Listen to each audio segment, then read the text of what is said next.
Bom dia a todos, resolvendo mais uma questão. Vamos ao enunciado. Marque a opção em que o pronome oblíquo está indevidamente colocado. Primeiro ponto, o que a questão aborda? A questão está falando da colocação pronominal. Mas o que seria a colocação pronominal? Seria a colocação dos pronomes oblíquos átonos, como por exemplo, o me, o te, o se, em relação ao verbo. E dentro desse contexto, nós temos três posições específicas.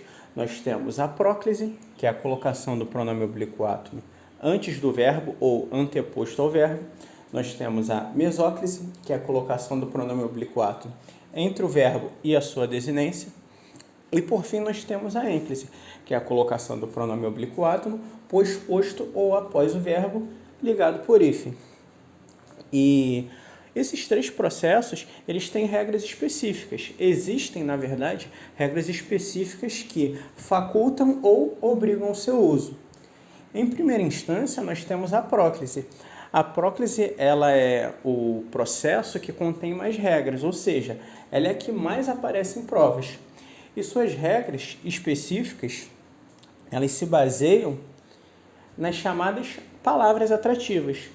Mas o que são as palavras atrativas ou também chamadas de fatores proclíticos?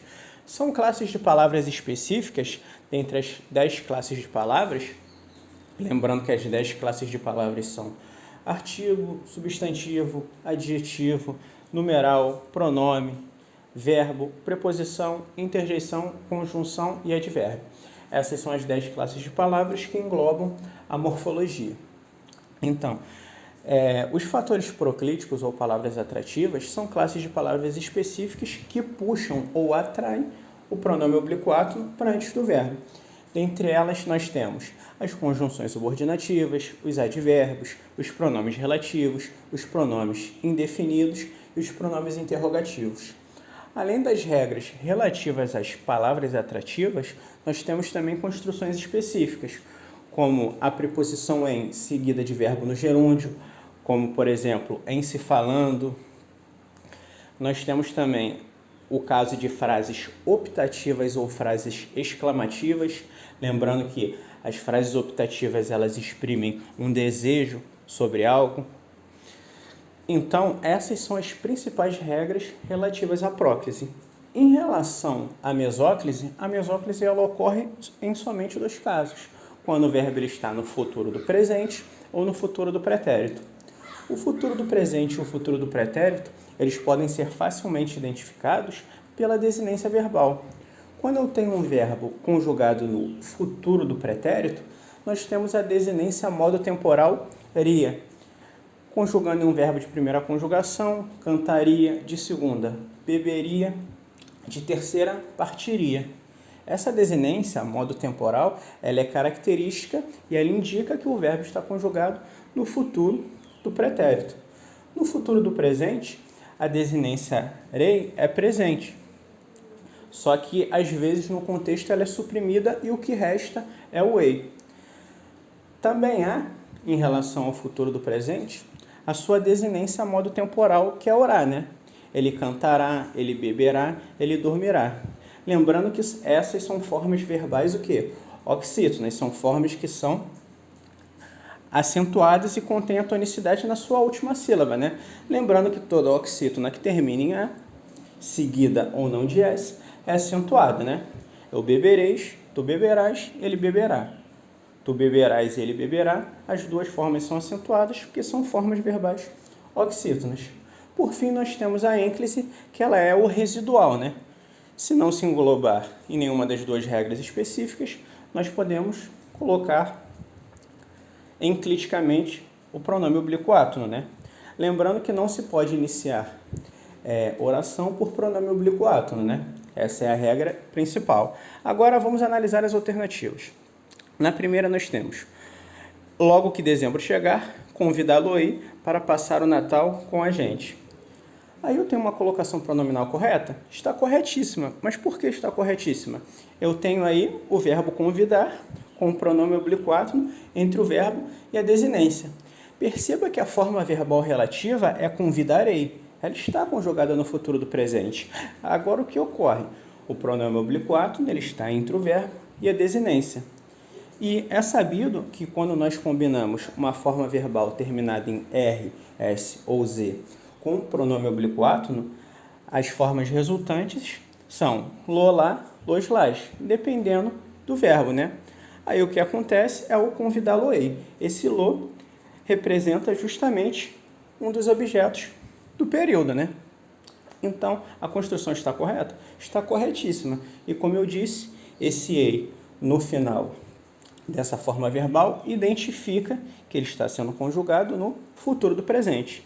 Letra A, corretíssima. Não há nenhum solecismo de colocação pronominal.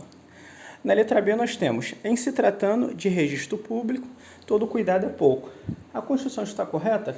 Corretíssima. É aquele caso que eu citei, né?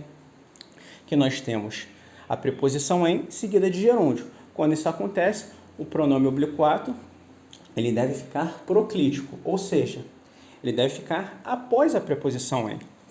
Então, em tratando-se, é incorreto. Eu não posso aplicar a ínclise, porque nessa construção específica com a preposição em, dever-se-á colocar o pronome oblíquo átono após a preposição. Então, a letra B, corretíssima, né? Na letra C nós temos, vá em paz, disse o velho, se despedindo do andarilho. Aí perceba que nós temos uma nuance interessante. Nós temos entre vírgulas, disse o velho, e depois nós temos o quê? O pronome oblíquo átono após a vírgula. É sabido, quando se estuda a colocação pronominal, que após a vírgula, nós devemos empregar a ênclise, porque a vírgula ela representa uma pausa, né? Então, o correto aí no contexto seria o quê? Vá em paz, disse o velho, despedindo-se do andarilho. Quando eu digo, por exemplo, hoje me disse, eu tenho a próclise aí obrigatória. Por quê? Porque eu tenho o hoje, que é um advérbio de tempo. Agora, se eu coloco hoje, vírgula, e me disse, está incorreto. Eu deveria colocar hoje, vírgula, disse-me. Essa seria a construção correta em virtude da vírgula, já que a vírgula explicita o quê? Uma pausa. Então, a letra C, ela já é o gabarito, né? Ela que tem a construção indevida. Mas analisemos as letras D e E. Na letra D nós temos, coloquei-o de castigo. Aí nós devemos tomar cuidado. Por quê? Coloquei-o. Você olha esse ei, isso já te inclina a pensar que existe uma forma verbal mesoclítica. Só que não. Por quê? A forma verbal mesoclítica ocorreria se nós tivéssemos o quê? Colocarei. E não é o que acontece no contexto. Aí nós temos o quê? O pretérito perfeito do indicativo, né? Eu coloquei, tu colocaste, ele colocou, nós colocamos, vós colocastes, eles colocaram. Essa é a conjugação integral, né? Então, coloquei, ele está sendo conjugado o quê? Na primeira pessoa do singular do pretérito perfeito. Não é futuro do presente nem futuro do pretérito. E o que ocorre? Não posso iniciar oração com pronome oblíquo átono e o verbo não está no futuro. Só me resta, então, aplicar a ênclise. Corretíssima. Por fim, na letra E, nós temos correr-te-ia. A construção está correta? Corretíssima. Perceba que o R de iria, que é a desinência modo temporal do futuro do pretérito, foi suprimida. Esse R foi suprimido e o que restou é esse ia, né? Correr-te-ia. Então, nós temos uma forma verbal mesoclítica, não se pode iniciar oração por pronome oblíquo átono e como o verbo está no futuro, nós devemos aplicar a mesóclise. Lembrando que existe uma ordem de prioridade, né? Primeiro a próclise, depois a mesóclise e, por fim, a ênclise. Caso existam regras específicas, mesmo que o verbo esteja no futuro, se houver um fator atrativo, nós devemos aplicar a próclise. E o mesmo ocorre com a mesóclise. Se o verbo estiver no futuro, nós devemos aplicar o quê? A mesóclise, desde que não exista alguma palavra atrativa. Gabarito da questão, então, letra C. Caso tenham gostado, inscrevam-se no canal e deixem um like.